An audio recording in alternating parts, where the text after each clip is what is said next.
මාස කීයද ඇදී? මාස 3යි. මාස 3යි ඇදී. මාර්තු පටන් ගත්තේ.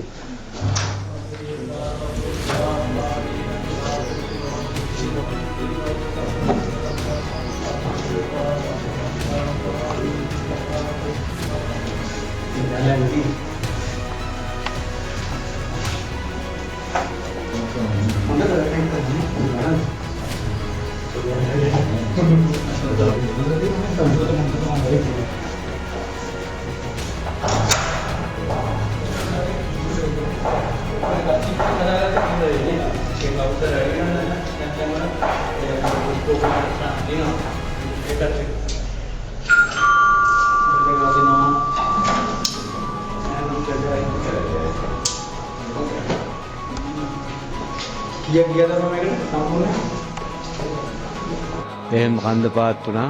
ගේ සම්පූර්ණයට වුණා. රෙදි ටිකක්වත් ගන්න බැරි වුණා. රජයේ මූලික චෙක් එකක් වුණා ලක්ෂ 20ක ඒක කොන්ක්‍රීට් වැඩ ටික සම්පූර්ණ කරගත්තා. ඒ ටිකෙන් ඊළඟට ලක්ෂ 15න් අපි මේ තරම් දුරට කියන්නේ ජනේල දාගෙන ටයිල්ස් කරගෙන සිමෙන්ති දාගෙන කපරාදු කරගෙන වහලි ගහගෙන ඒ සියල්ල කරගත්තා. කොහොම හරි 4-3කට වඩා මේ අපි කරගෙන ගිහින් ඉවරයි දැනට මේ ලක්ෂ 35කින් ඒ කරගත්තු දේවල්.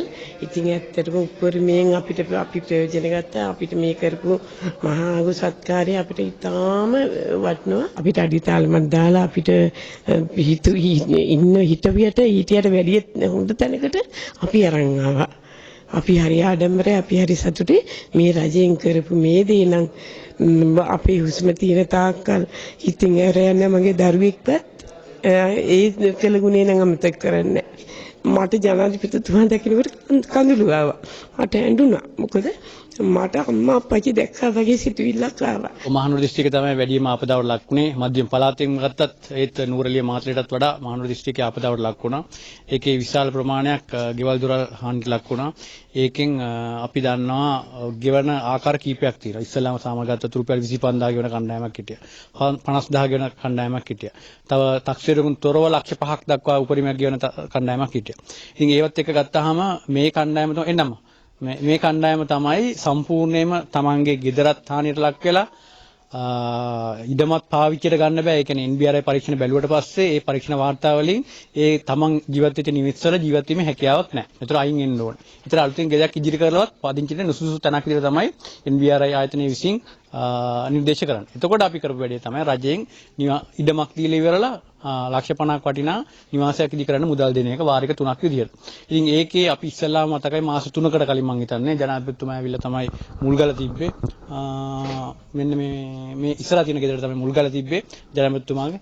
මෙන්න ඔය දෙන්නගේද? ඔය දෙන්නගේ ගෙදරට මුල්ගල තිබ්බේ. ඉතින් ඒ ගෙවල් 10ක් හදන්න පටන් ගන්න තිබ්බා. ඒකේ පළවෙනි ගෙවල් 3 අපි හදලා ඉවර වෙලා දැන් අද දින මේ අපේ අම්මලා තාත්තලා ඒකේ පදිංචි වෙන දවස තමයි අද. ඉතින් ඒක තමයි අද විවෘත කරේ. මේගොල්ලෝ නැකත් බල්ලි වෙලා වැඩ ටික ඔක්කොම ඉවර කරලා තියෙනවා. ඒත් මේ විදුලි ගෙවලුත් හදාගෙන යනවා. ප්‍රාදේශීය ලේකම් කාර්යාලය තුම්පනේ ප්‍රාදේශීය ලේකම්තුමා මැදිහත් වෙනවා. ඒ වගේ මෙතන නිවාස නිලධාරී සියලුම නිලධාරී අධ්‍යක්ෂතුමියලා ඔක්කොම කට්ටිය මැදිහත් වෙලා මේගොල්ලන්ට අවශ්‍ය සම්පූර්ණ සහයෝගය දීලා ඉවරලා මේ කෙටි මාස 3ක් ඇතුළත අපිට මේක යථා තත්ත්වයට ගෙන්න පුළුවන් වෙලා තියෙනවා. ඒ කියන්නේ මේගොල්ලෝ හිටපු ජීවන තත්ත්වයට වඩා උඩ තැනකට අහලා කතා කරලා බලන්න උඩ තැනක උඩ ජීවන තත්ත්වයක් ලබා දෙන එක තමයි රජ්‍ය බලාපොරොත්තු. ඒ බලාපොරොත්තු ඉටු කරමින් නිවාස ලබා දීමේ වැඩ පිළිවෙල තමයි අද මේ කරේ. ඉතින් සතුටුදායක දවසක් අපිටත් ඒ නිවාස තමන් වෙනුවෙන් ඉදි කරගත්ත ඒ වෙනුවෙන් කැපවීම කරපු රාජ්‍ය නිලධාරීන්වත් සියලු දෙනාට සතුටුදායක දවසක්.